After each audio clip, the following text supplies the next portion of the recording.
Hola, amigos. Bonjour, mes amis. Whatever that means. Hey, Mrs. Strupper asked me, Mr. Strong, and him Mr. Insel. to talk to you guys about what choice to make next year, whether you want to take Spanish or Français, French.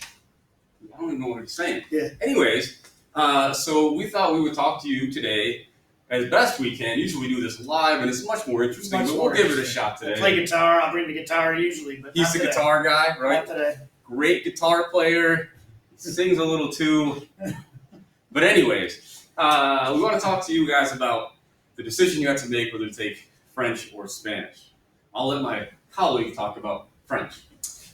Before I talk about French uniquely, I want to mention there's a lot of when being faced with a choice like this, a lot of rumors that Spanish is easier than French, or French is there's no need for it. The fact of the matter is, Mr. Straw and I both agree that either choice is a valid choice. When learning something new, you're learning something new. It's that you start out at point zero and you work your way up. So we're not here to sway you in one way or another, but merely just to say that to describe our programming. My programming in French is, and I believe it's the same curriculum in Spanish, but we talk a lot about the basics in eighth grade, a lot of the greetings, a lot of food, meal taking, describing what you like, dislike, all your preferences, how to describe personal relationships, travel, because that's where you're probably using the language, right? And it's assumed that you'll use it in travel. So we cover a whole lot of varied topics. A lot of my testing is done communicatively, meaning it's spoken tests as opposed to written tests. I use a communicative approach in assessing your abilities with the language. And my goal is that at the end of eighth grade, you have a basis to go into ninth, which is, of course, French 1. And then all the way up, we offer classes all the way through the senior year here now. Mr. Strong, things to add? Yeah, so to that point, you guys are going into eighth grade, so I know in eighth grade things that are important to you are things like, which one's easier, and which one has homework, and who has the harder tests. I don't think it really makes a difference, to be quite honest with you. If that's what you're interested in, then talk to your friends and see what they think. But in terms of deciding, the best path for you, that's really probably up to you guys. Mr. Insel is a great teacher. If you like to have fun, you'll love his class. I do an awesome job too. We like to have fun in here. We actually will sometimes enter each other's classrooms just for the heck of it, just have a little bit of fun. So you'll see a little bit of both of us. It is like a regular class. You'll have some tests and quizzes and a little bit of homework, not a ton of homework.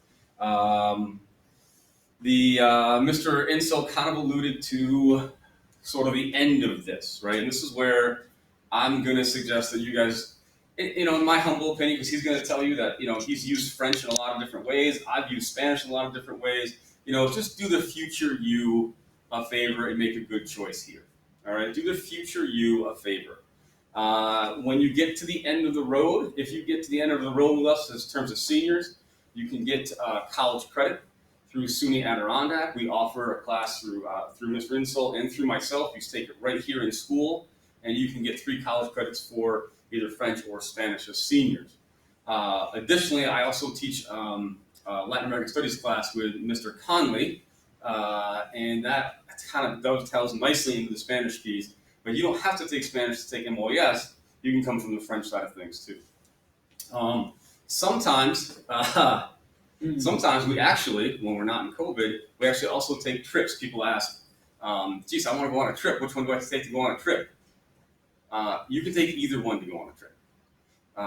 I've been to Mexico and Costa Rica. We used to go to Spain a little bit. We're hoping to go to Costa Rica next year. And all students that take a language, with Mr. Insel or me, are welcome to go on those trips. So you don't have to pick based on that either. All right. The idea is that that trip could really help you if you decide to take the Latin American Studies class that we offer here as well. So it's really a question of probably what you want to do later on. So right. think about if that. You know that. Yeah, think about that. Do your future you a favor Make a great choice. Right. Au revoir. Adios. Ciao.